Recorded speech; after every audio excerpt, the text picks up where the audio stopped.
Hi, welcome to Atlet Talks. Today we are going to see about the poem Indian Weavers written by Sarojini Naidu. She was an Indian political activist, poet, and she was an important figure in India's struggle for independence from colonial rule. இப்போ நம்ம வந்து poem பார்க்கலாம். It contains 3 stanzas. First stanza பார்க்கலாம். First ஸ்டான்ஸால் என்ன சொல்லியிருக்காங்க சரோஜினி நாயுடு அப்படின்னா, weavers weaving at the break of the day, why do you weave a garment so gay, blue as the wing of the halcyon wild, we weave the robs of the new born child. இது first stanza. First ஸ்டான்ஸால் first 2 lines வந்துட்டு question பண்ணுறாங்க, poet வந்து question பண்ணுறாங்க. என்ன அப்படின்னா, இந்த break of the டே காலை பொழுதுல நீங்கள் வந்துட்டு எதுக்காக ஒரு துணியை நெசவு செஞ்சிட்ருக்கீங்க அப்படிங்கிற மாதிரி கொஸ்டின் பண்ணுறாங்க. அந்த துணி வந்துட்டு வீவர்ஸ் வந்துட்டு என்ன அதுக்கு சொல்கிறாங்க அப்படின்னா, அவங்க வந்துட்டு ஒரு ப்ளூ கலர் துணியை நெசவு செய்கிறாங்க. அந்த ப்ளூ கலர் துணியை எது கூட அவங்க வந்துட்டு இண்டிகேட் பண்ணியிருக்காங்க அப்படின்னா, ஹால்ஷியன் வைல்டு, அது வந்துட்டு ஒரு மீன் கொத்தி பறவை, அதோட சிறகு கலரில் நீங்கள் வந்து பண்ணிகிட்ருக்கீங்க அப்படின்னு சொல்கிறாங்க. அதுக்கு weave the robs of a new born child அப்படிங்கிறாங்க. ஒரு பிறந்த குழந்தை போடுற உடைக்காக நாங்கள் வந்துட்டு இந்த ப்ளூ கலரில் துணி நெசவு செய்கிறோம் அப்படிங்கிறாங்க. இந்த ஃபஸ்ட் ஸ்டான்ஸால் இது வந்துட்டு சிம்பாலிக்காக என்ன ரெப்ரசன்ட் பண்ணுது அப்படின்னா, new life of the child, ஒரு நியூ லைஃப் ஆஃப் தி ஒரு சைல்டோட நியூ லைஃப்பை வந்துட்டு இண்டிகேட் பண்ணுது. அந்த ப்ளூ கலர் அந்த கலர் பேர்த்தை வந்து ரெப்ரசன்ட் பண்ணுது ஃபஸ்ட் இதில். அதுக்கப்புறம் இந்த ஃபஸ்ட்டு ஸ்டான்ஸால் என்னென்ன இது யூஸ் பண்ணியிருக்காங்கன்னா, அயானி யூஸ் பண்ணியிருக்காங்க. அதுக்கப்புறம் இந்த ரெட்டாரிக்கல் கொஸ்டின் ஃபஸ்ட்டு போமில் என்ன அப்படின்னு பார்க்கும்போது, பொயட்டிக் வாய்ஸ். என்ன வாய்ஸ் அப்படின்னா, இந்த ஃபஸ்ட்டு 2 லைன்ஸ் வந்துட்டு இந்த ஃபைனல் 2 லைன்ஸ் வந்துட்டு, அந்த ஃபஸ்ட்டு 2 லைன்ஸ் வந்துட்டு பொயட் கொஸ்டின் கேட்டிருக்காங்களா, அதுக்கு வந்துட்டு ஆன்சர் பண்ணுற மாதிரி இருக்குது. அந்த ரெட்டாரிக்கல் கொஸ்டின் ஃபஸ்ட்டு 2 லைன்ஸ். அடுத்து ஃபைனல் 2 லைன்ஸ் வந்துட்டு ரெஸ்பான்ஸ் ஆஃப் தி வீவர்ஸ், அந்த வீவர்ஸ் எப்படி ரெஸ்பாண்ட் பண்ணுறாங்க அப்படிங்கிற மாதிரி சரோஜினி நாயுடு எழுதியிருக்காங்க. இந்த ஃபஸ்ட் லைனில் த யூஸ் ஆஃப் தி சிமிலியோ யூஸ் பண்ணியிருக்காங்க. என்ன அப்படின்னு பார்த்தா, the clothes of the colour of a bird, பேர்டோட ஃபெதர் கலரில் வந்துட்டு அந்த இடத்துல சிமிலி யூஸ் பண்ணியிருக்காங்க அப்படிங்கிற மாதிரி சொல்கிறாங்க. அடுத்து செகண்ட் ஸ்டான்ஸா பார்க்கலாம். செகண்ட் ஸ்டான்ஸால் என்ன அப்படின்னு பார்த்தா, weavers weaving at fall of night, why do you weave a garment so bright, like the plumes of peacock, purple and green, we weave the marriage veils of the queen அப்படிங்க.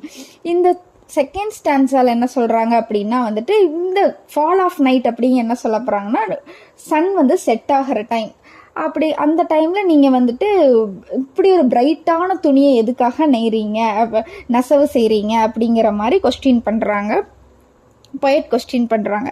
அதுக்கு viewers என்ன answer அப்படின்னா, அந்த பிரைட்டான துணி எந்தெந்த கலரை கொண்டு இருக்கு அப்படின்னு பார்த்தா, like the plumes of peacock, purple and green, பீகாக்கோட பர்பிள் க்ரீன் அந்த ஒரு பிரைட் கலர்ஸில் இருக்குது. இது எதுக்காக அந்த துணியை நெசவு செய்கிறாங்க அப்படின்னா வந்துட்டு, மேரேஜ், அந்த மேரேஜ் வெட்டிங்கில் ஒரு குயின் பிரைடை போடுறதுக்காக நாங்கள் இது நெசவு செய்கிறோம். அவங்களோட லைஃப் வந்து கலர்ஃபுல்லாக இருக்கணும், பிரைட்டாக இருக்கணுங்கிற இதை இண்டிகேட் பண்ணுறதுக்காக இந்த கலரில் நாங்கள் நெசவு செய்கிறோம் அப்படிங்கிற மாதிரி சொல்கிறாங்க.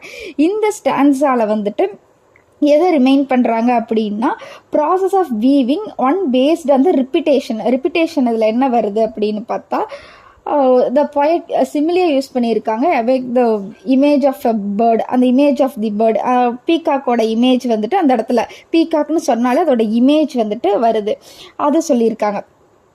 அதுக்கப்புறம் அந்த peacock are famed for the year beautiful feathers, அந்த ஃபெதர்ஸ் பியூட்டிஃபுல் ஃபெதர்ஸ் வந்து இந்த இடத்துல இன்டென்ட் பண்ணியிருக்காங்க. எதுக்கு அப்படின்னா, to convey the beauty of garment the weavers are making, அந்த அவங்க பண்ணுற அந்த நெசவு அந்த இதை வந்துட்டு, அந்த பியூட்டி ஆஃப் கார்மெண்ட்ஸ் அவங்க பண்ணுற இதை வந்துட்டு எப்படி அவங்க ரெப்ரசன்ட் பண்ணியிருக்காங்கன்னா, ஒரு பீகாக் அந்த பேர்டோட பியூட்டிஃபுல் ஃபெதர்ஸில் வந்துட்டு அவங்க சொல்லியிருக்காங்க.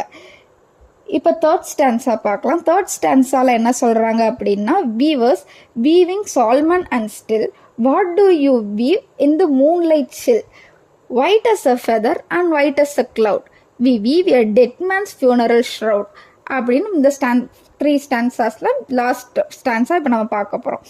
இந்த நைட் டைமில் நீங்கள் வந்துட்டு இந்த மூன்லைட், அந்த இவ்வளோ மூன்லைட் சில் அந்த நைட் டைமில் நீங்கள் வந்துட்டு எதுக்காக இந்த ஒரு துணியை நெசவு செய்கிறீங்க, அந்த துணி எப்படி இருக்கு, எது கூட இண்டிகேட் பண்ணியிருக்காங்கன்னா ஒயிட் அஸ் அ ஃபெதர், ஒரு பறவையோட இறகு அந்த ஒயிட் கலர்லையும் கிளவுட் இருக்க ஒயிட்லையும் நீங்கள் பண்ணிட்டு இருக்கீங்க. இது எதுக்காக பண்ணுறீங்க அப்படிங்கிற மாதிரி கொஸ்டின் பண்ணுவோம். அவங்க எதுக்காக இந்த ஒயிட் கலர் துணியை நெசவு செய்கிறாங்க அப்படின்னா, ஒரு இறந்து போன அந்த டெட் பாடி, அந்த ஃபியூனரலில் மேலே போடுவாங்கல்ல அந்த டெட் பாடி மேலே, அதுக்காக நாங்கள் நெசவு செய்கிறோம் அப்படிங்கிற மாதிரி அவங்க சொல்லி முடிக்கிறாங்க இந்த 3rd ஸ்டான்ஸாவை. இது சிம்பாலிக்காக என்ன ரெப்ரசன்ட் பண்ணுதுன்னா, dying of the light of life.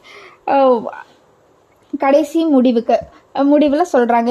3 stanza வந்துட்டு எப்படி வந்துட்டு சரோஜினி நாயுடு வந்துட்டு செக்ரிகேட் பண்ணியிருக்காங்க அப்படின்னா, ஃபஸ்ட்டு ஸ்டான்ஸாவை பர்த் வித் ப்ளூ கலரில் வந்துட்டு அவங்களோட ஒரு குழந்தையோட பர்த்தை வந்துட்டு இண்டிகேட் பண்ணுறாங்க. அடுத்து கலர்ஃபுல்லான ஒரு பீகாக், அந்த ஃபெதர் கலரை வந்து யூத், அந்த யூத் ஸ்டேஜை ரெப்ரசன்ட் பண்ணுறாங்க. அட்லாஸ்ட் 3rd ஸ்டான்ஸை வந்துட்டு டெத் கூட வந்துட்டு ஒயிட்டில் முடிக்கிறாங்க, ஒயிட் கலரில் டெத் அப்படிங்கிற மாதிரி ஹியூமன் லைஃப்பை வந்துட்டு 3 ஸ்டான்ஸாஸில் அவங்க சொல்லியிருக்காங்க. பர்த், யூத் அண்ட் டெத் அப்படிங்கிற மாதிரி 3 ஸ்டான்ஸால சொல்லியிருக்காங்க.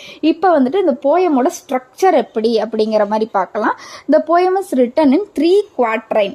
3 குவாட்ரைனில் வந்துட்டு பண்ணியிருக்கு. குவாட்ரைன் அப்படின்னாலே 4 லைன்ஸ்.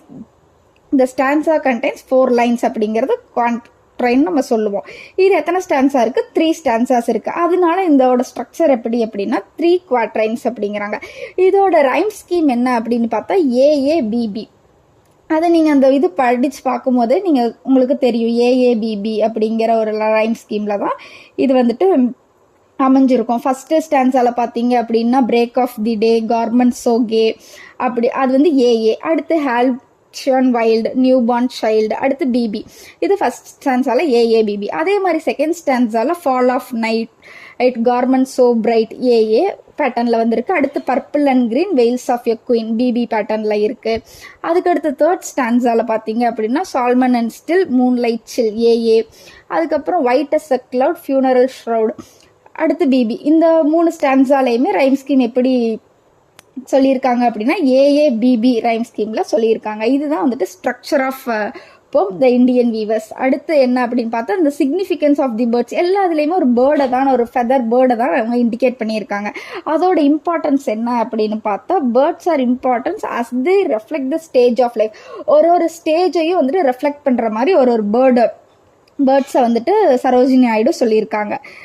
ஃபஸ்ட்டு வந்துட்டு ஒரு ப்ளூ, அந்த மீன் கொத்தி பறவையை வந்துட்டு ஒரு பேர்த்துக்கு இண்டிகேட் பண்ணியிருக்காங்க. அதுக்கப்புறம் யூத்தை வந்து எது கூட ஒர்க் பண்ணியிருக்காங்க அப்படின்னு பார்த்தா பீகாக் கூட ஒர்க் பண்ணியிருக்காங்க, அந்த பிரைட்ஃபுல் ஃபியூச்சர் அப்படின்னு.